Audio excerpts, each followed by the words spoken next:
ګرانو کتونکو السلام علیکم. زه محمد سلمان همدرد د حق غږ پښتو چینل خبري لنډیز کې ستاسو کوربه اوس تاسو پام را اړوم د مهمو خبرونو لنډیز ته. ترکیه سپوږمۍ ته ستوربېړۍ استوي. ترکیه غواړي چې سپوږمۍ ته ستوربېړۍ واستوي. د ترکیې ولسمشر رجب طیب اردوغان د سلواغې تر 22 د چهارشنبې په ورځ وویل چې په پام کې لري تر 2023 میلادي کال پورې به د نړیوالو په مرسته سپوږمۍ ته ستوربېړۍ ولېږي او فضا ته به یو ترک وګړی په ماموریت لاړ شي. د ولسمشر دویم مرستیال سرور دانش د امریکا طالبانو هوکړه نیمګړې بللې او زیاته کړې ده چې پر یاده هوکړه باید پوره غور وشي. دانش په افغانستان کې د سره صلیب کمیټې له رئیس سره په لیدنه کې ویلي که چېرته پر یاده هوکړه پوره غور ونه شي نو د سولې پروسه به له لا ډېرو جدي ننګونو سره مخ شي.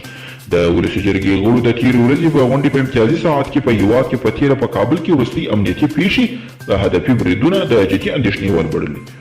د ولسي جرګې غړو په امنیتي ادارو په تېرو د ولسمشر پر لومړی مرستیال امرالله صالح چې د کابل د امنیت مسؤل دی نیوکه کړې چې د خلکو د امنیت په تامین کې ناکامه او پاتې راغلي.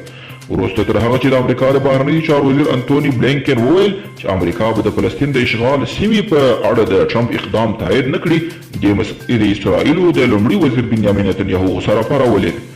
د نتنیاهو ویلي د جولان لوړې سیمې د دوی دي او تر ابده به د اسرائیل برخه پاتې کیږي.